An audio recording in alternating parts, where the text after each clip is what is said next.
The first atomic bomb was dropped on Hiroshima. Over humanity! The fires of frustration and discord are burning in every Let us city. not forget for a moment the toils and efforts that lie ahead. They say that those who forget their history are condemned to repeat it. This is the History Lessons Podcast with certified financial planning practitioner Patrick Huey, author of History Lessons for the Modern Investor, and your guide to financial wisdom in the past, present, and future. You ready? Good. Let's get historical. Historical? Yes, sirree, Bob. This is the History Lessons Podcast for the week of 13 May 2024. I'm Patrick Huey, author of History Lessons for the Modern Investor. And if you're a modern investor seeking some historical perspective, you're not alone, and you're in the right place. This week, we'll be talking about attention fragmentation, rival teams, and old retirement accounts. But first, the news. Well, last week was a light data week, so let's pause and reflect on May as Mental Health Awareness Month. According to a 2023 Bankrate.com survey, 52% of adults say money has a negative impact on their mental health. Perhaps in many ways, that is because our brains are just not built for this. In an age of instant data, constant feedback, and rapid technology change, how can a brain of thousands of evolutionary years old keep up? Quite simply, it can't. Researchers call it attention fragmentation, short bursts of brain power dedicated to a multitude of quickly shifting endeavors. We know it as multitasking, a quaint expression made to make it sound as if it makes us more efficient and is good for us. Well, it isn't. Our brains still can't tell us to perform two actions concurrently. Instead, each task is handled individually by a separate neural path, and performing disparate duties requires the brain to stop, clear out the rules for one process, and start up a new one. It's like restarting a car every time you want to shift gears, which, to me, not a car guy, but seems like a good way to lose a race. Here's something I do know about. When pilots become overwhelmed with tasks, their attention fragments as well, but they call it by cool names like task saturation or losing situational awareness. Since the 1970s, fatal crashes of passenger aircraft in the United States have consistently declined. But during that time, the percentage of accidents caused by human error has risen from 55% of all fatal crashes to around 60%. Technology and safety procedures get better, but our brains can still only handle so much before fatigue, distractions, and inattentiveness take their toll. And that's not cool at all. This month, consider that in order to overcome mental issues with money, you have to dedicate the time to do so without distractions. Interest rates are rising, and your annuity purchased in the last decade might not be keeping up, which means your financial plan may be falling behind. So if you own a deferred annuity, fixed, indexed, or variable worth more than $250,000, now is the time to review it and make sure it is doing all that it can for you and your financial plan. Let us help you keep your retirement on track. Introducing Victory Independent Planning. VIP turns complex financial matters into clear and confident solutions, so you can relax and enjoy retirement whenever it arrives. Get the Annuity Review Kit now. This complimentary kit includes a variety of checklists, resources, and ebooks to review the fees, features, and flexibility, or lack thereof, in your current annuity contract. It will even help you assess your overall investment goals and the people who are offering you advice. Get the kit today, because you can't teach an old annuity new tricks. To learn how VIP can help you review your annuity, click on the link in the show notes Or go to victoryindependentplanning.com. That's victoryindependentplanning.com. Sign up for peace of mind today. Alexa, charge the Wayback Machine and set it for 1860 AD. Charging Wayback Machine. On May the 16th, 1860, a contentious Republican convention begins in the city of Chicago. Held in Chicago from May 16th to May 18th, 1860, the convention marked the emergence of the Republican Party as a major force in national politics and set the stage for the election of Abraham Lincoln as the 16th president of the United States. William H. Seward, a prominent senator from New York, emerged as the frontrunner, but his perceived radicalism made him a controversial choice. After 2 days of debate, and on the third ballot, the Republicans selected the former congressman and little-known lawyer from Illinois as their candidate for president of the United States. Elected later that year with less than 40% of the popular vote, Lincoln brought former rivals like Seward, Salmon P. Chase, and Edward Bates into his cabinet to shore up support. Instead of surrounding himself with like-minded individuals, Lincoln appointed rivals and political adversaries to his cabinet, aiming to create a diverse team that could help him navigate the challenges of leading the nation during the Civil War. In the words of historian Doris Kearns Goodwin, Lincoln created a team of rivals. And this unique approach to leadership, where diversity and dissent were embraced, is a significant aspect of Lincoln's legacy. You see, Lincoln wasn't just fighting the Civil War. He was fighting confirmation bias, a term introduced by English psychologist Peter Wasson, referring to the inclination of individuals to prioritize information that aligns with, reinforces, or validates their existing beliefs or values. But once established, confirmation bias becomes entrenched, fairly challenging to dislodge, shaping how individuals perceive and interpret their new information. Instead of succumbing to the allure of confirmation bias by surrounding himself with ideological clones, Lincoln embraced dissenting voices and conflicting viewpoints. Instead of retreating into ideological echo chambers, Lincoln and his cabinet engaged in rigorous discourse, challenging each other's assumptions and perspectives.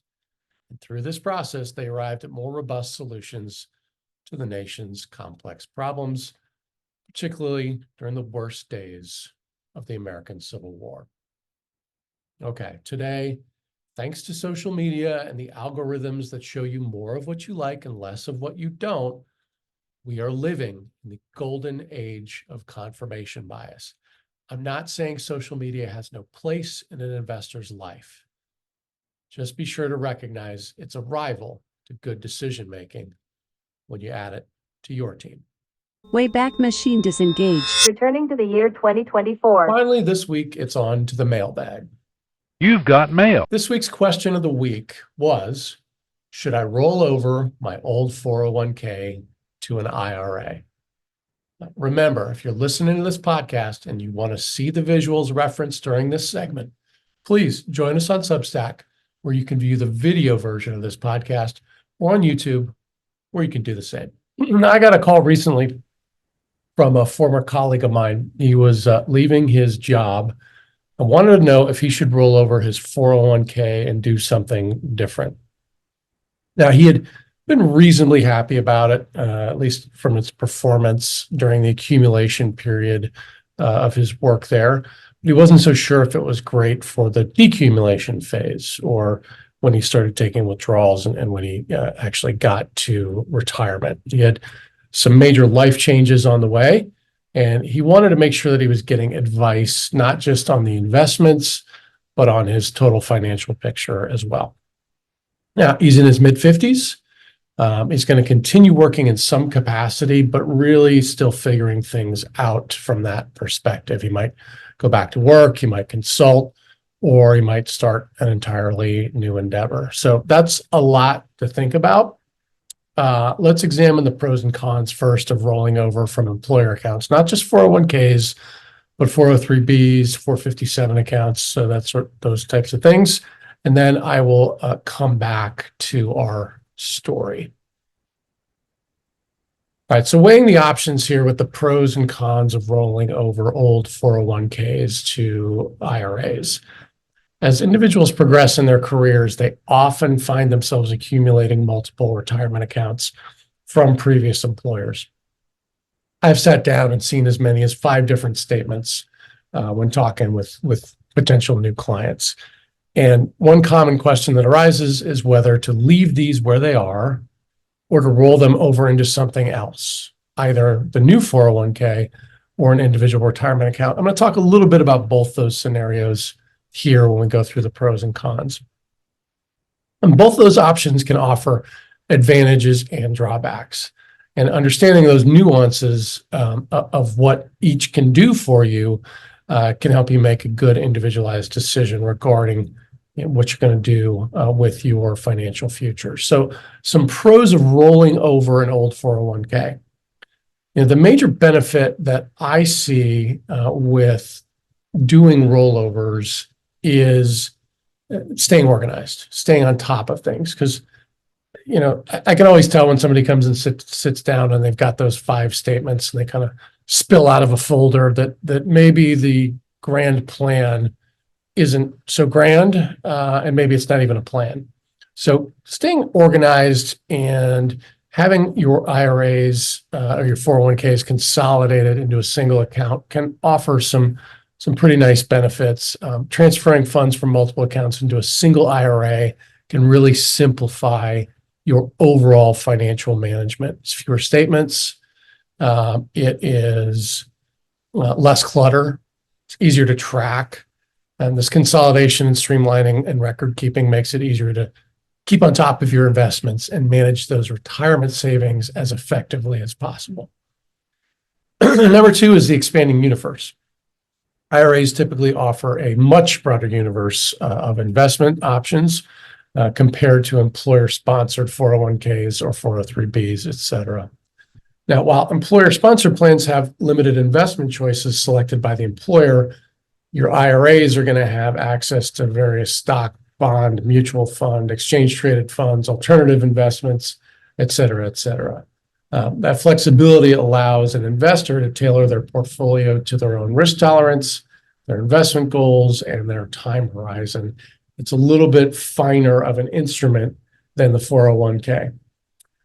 You can potentially also see IRAs offer lower fees compared to 401ks. Now, I know 401ks are known to be fairly low in their fee structures, but if you're going to manage an IRA yourself, if you're qualified to do that, and you own individual stocks and low-cost ETFs, you can actually beat the 401k plans in most cases. And those 401k plan fees are actually based on how big the plan is. So the smaller the plan that you're involved with, typically the higher fees, which can eat into your returns over time. So by rolling into an IRA, in selecting some low-cost investment options, you can potentially reduce your overall fees, preserving more for your retirement savings.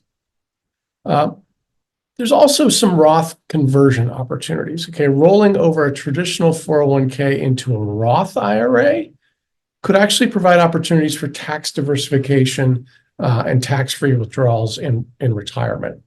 Now, contributions to traditional 401k plans are made with pre-tax dollars, right? So they are taxed upon withdrawal, while Roth IRAs offer tax-free growth and qualified distributions. What you're doing if you actually do a Roth conversion from a traditional 401k into a Roth IRA is you are firing Uncle Sam as your investment partner, which in many cases is preferable. Okay, but it does involve paying taxes on the converted amount when you do the conversion, right? So you're going to pay taxes now to do that conversion, but this can be advantageous for individuals expecting to be in a higher bracket in retirement, and they're seeking some tax-free income options. Got a whole other series on why Roth conversions could be beneficial to you. Check that out on the YouTube channel if you're interested.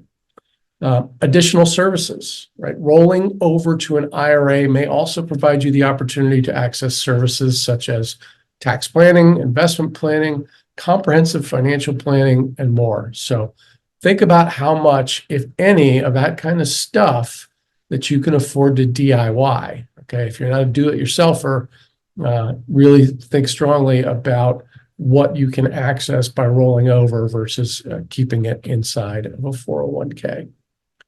Okay, some cons. Those are the pros of the rollover. Cons: if you're rolling over from an employer plan to an IRA, you lose potentially some creditor protection. Employer-sponsored 401k plans are protected under ERISA, the Employee Retirement Income Security Act, and that provides certain legal protections against creditors and bankruptcy. In contrast, IRAs have varying levels of creditor protection. It's a little more nuanced depending on state law and the type of IRA that you have. So while some states can offer strong protection for these types of accounts, others may be more limited. So at least consider that before you make a blind choice to do a rollover. Second, early withdrawal penalties. Individuals under the age of 59 and a half who withdraw funds from an IRA may be subject to early withdrawal penalties of 10%, in addition to ordinary income tax on the withdrawal amount. And while 401k plans also impose early withdrawal penalties, some, keyword is some, you have to know what's in your employer-sponsored plan document. Some employer-sponsored plans allow penalty-free withdrawals starting at age 55 for individuals who separate from service. That's a big one. Okay, that's potentially 4.5 years of non-penalty withdrawals that you could be taking if you kept it in the 401k versus the IRA. So rolling over funds from the 401k to the IRA may forfeit this early withdrawal flexibility, potentially restricting access to retirement savings before age 59 and a half. Number 3 is required minimum distributions. Okay, traditional IRAs are subject to required minimum distributions starting at age 73 under the new law. If you're 71 or 2 and you're watching this video and you're already taking required distributions, it's because you started before the law changed. The rules for qualified employer plans, such as 401ks, are different. If you continue to work past age 73 and do not own more than 5% of the business you work for, most plans allow you to postpone RMDs from your current, but not a prior employer's plan until no later than April 1st of the year after you finally stop working. Okay, so if you have a 401k from a prior employer, you'll still be subject to the RMD requirement. But check with your current plan administrator for both your new and prior employers, and see if you are able to roll over the old 401k into the new one. That way, when they go to calculate and see if you're responsible for RMDs, they just see your current 401k plan, right? That's the real takeaway here. If you're going to keep working into your 70s, you may, if your current plan allows it, consolidate your old 401ks there. Employer benefits and services. Some employer-sponsored 401k plans, not many, quite frankly, but some offer unique benefits, services, or investment options that may not be available to you in an IRA. This could include things like an employer match, access to financial advisors, discounted brokerage services, specialized investment funds, and loans. So before rolling over 401k to an IRA, consider whether you would lose any of those potentially valuable benefits. We talked about loans. 401k plans may allow participants to borrow against their retirement savings, though it's only recommended in emergencies. But rolling over funds from a 401k to an IRA eliminates the ability to take loans. So you cannot take a loan against an IRA balance, only a 401k. So deciding whether to roll over 401k accounts to IRAs requires careful consideration of the advantages and disadvantages. And while IRAs offer benefits such as consolidation, expanded investment options, greater control, potentially better services, They also come with potential drawbacks like the loss of creditor protection, early withdrawal penalties, and a different take on required minimum distributions. So don't make this decision in a snap judgment. Make sure you assess your financial circumstances, your unique financial circumstances, your retirement goals, and your preferences to determine what approach is going to best align with your needs. And of course, we've got a checklist to do that. And of course, consulting with a financial advisor can provide personalized guidance in these types of matters. We do it all the time. So let's take a look, go back into my story with my former colleague and see how his decision progressed with his 401k. Right, so we start up here in the upper left, and after reviewing the summary plan description and investment options, are you satisfied that your plan is well managed and meeting your needs? Well, the answer to that question was both yes and no for him. He was fairly happy with it, but he wasn't sure if it was going to be the right thing going forward. So we kind of punt that one anyway with these two blocks in the decision tree. And we move from there and say, okay, well, let's now consider if any of these scenarios might apply to your situation.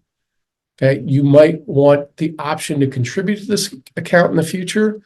No, that's not him. And you can only contribute to an active 401k account. That's not him either. By the way, the only reason you would be only able to contribute to an active 401k is you made too much money. Okay. So since none of those really apply, we come back down here and we say, okay, consider rolling the 401k into an active 401k or an IRA. But then we have some more considerations, right? If we consider these four scenarios and how they might apply to your situation. What if you're under 59 and a half and you want income or think you might potentially want income? That was a big one, especially in this case, because remember, the client's 55, right? He's got an unknown situation ahead of him with his employment. Do we know if he's going to need income or not? No. So we probably need to err on the side of caution there. All right. So younger than 59 and a half, we want to start thinking about some other options as well. Could he take a loan? Or will he need to take a loan? Well, if he needs to take a loan, then he shouldn't roll over 401k assets. Okay. And we've just talked about that. Younger than 59 and a half, loans could be a way to do that, to bridge the gap from 55 to 59 and a half. Or you can do what is called substantially equal periodic payments. That's the second of those four options, right? You are actually able to do substantially equal periodic payments from a 401k or an IRA up to age 59 and a half without incurring penalties. Okay, so something to think about there if you know for sure that you're going to need income between 55 and 59 and a half. Hardship withdrawal was number 3, wasn't really an issue. We're not looking at hardship scenarios here. And the fourth and final way to do this is roll over to the IRA, but realize that any distributions that come out of there will be subject to ordinary income tax and a 10% penalty.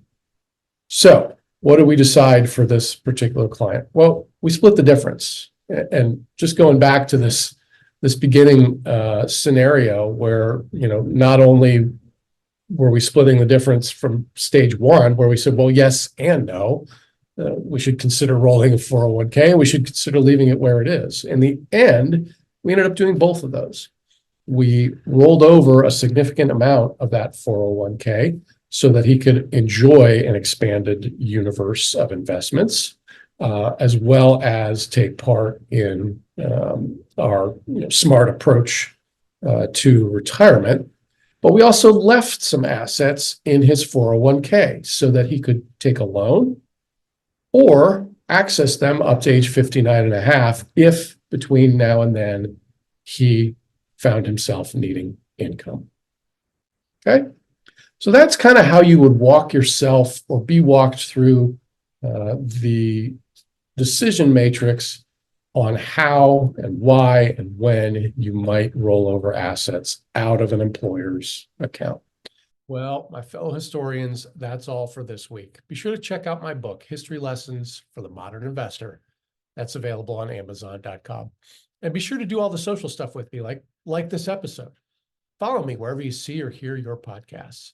I'm available on Substack, Spotify, Apple Podcasts, and YouTube. Until next week, when we'll take another rollicking romp through the past and make an investment in your future with History Lessons for the Modern Investor. See you next week.